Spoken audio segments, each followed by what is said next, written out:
marketing es importante, pero también hay que tener en cuenta que en el mundo editorial, como en el tenis, pues está el Gran Slam, y luego hay otros torneos que no por ser menores o menos importantes no cotizan en el ranking de la ATP. Entonces creo que uno más o menos tiene una idea de dónde puede situarse su obra, sus libros, su trabajo, y a partir de ahí lo que tienes que hacer es trabajar y que sea tu obra la que hable por ti para efectos de publicaciones y etcétera, ¿no? Es decir, siempre hay un profesor de una universidad extranjera que se interesa por tu trabajo, siempre hay un lector curioso que pilló un libro tuyo y que a partir de ese momento lo recomienda o no.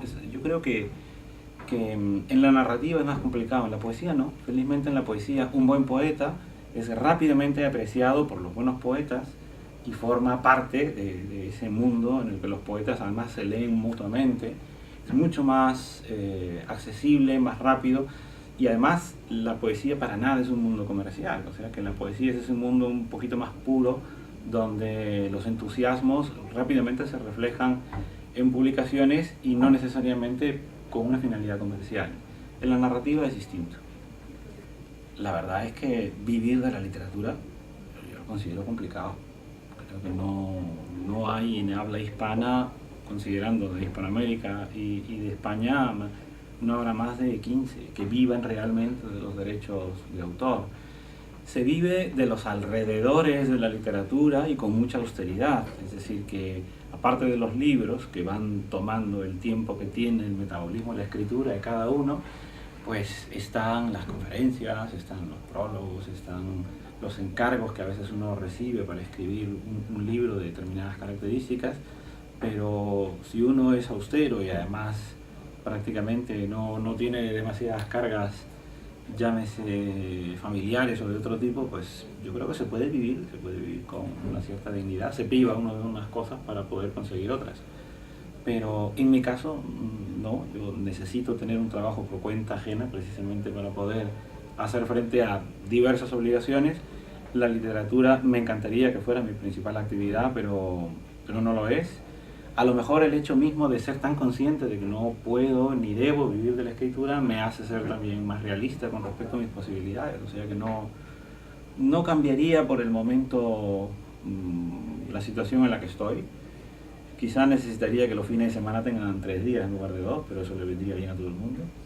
Hay un autor que ya escapó de esa clasificación, que es Borges. Porque Borges para mí es algo así como un principio ordenador, es como el eje a través del cual todas las lecturas se ordenan, desde las lecturas más densas, filosóficas, profundas, hasta los propextos de los antibióticos, pasando por los cómics, las novelas, los cuentos, las enciclopedias. Borges es el autor que me ha permitido darle dignidad y sentido a todo lo que he leído, por lo tanto escapa a esta clasificación.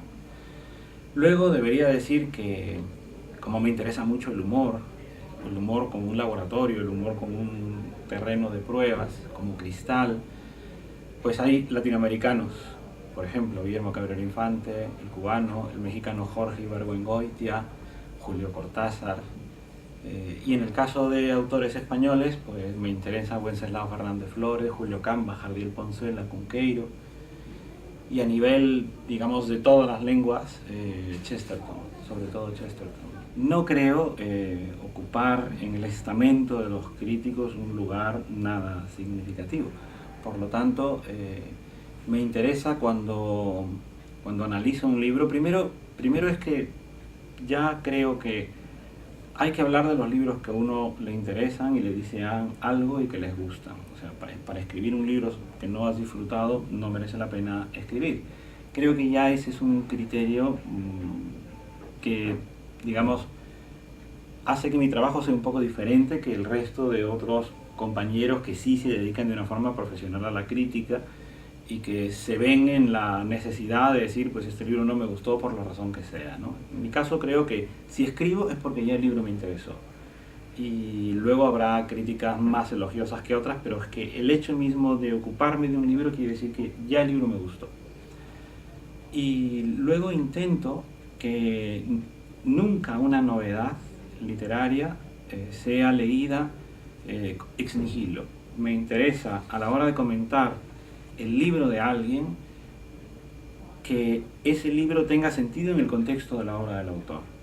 Pongo un ejemplo, Javier Cercas. Javier Cercas es un escritor al que mucha gente descubre a través de Soldados de Salamina, y luego la siguiente novela de Javier, que fue La velocidad de la luz, se analizó en función de Soldados de Salamina, cuando tiene El vientre de la ballena, tiene El inquilino, tiene El móvil, cuentos dispersos que te permiten comprender por qué aparece Soldados de Salamina y cuál es el juego irónico que hace Cercas con respecto a su propia obra en La velocidad de la luz.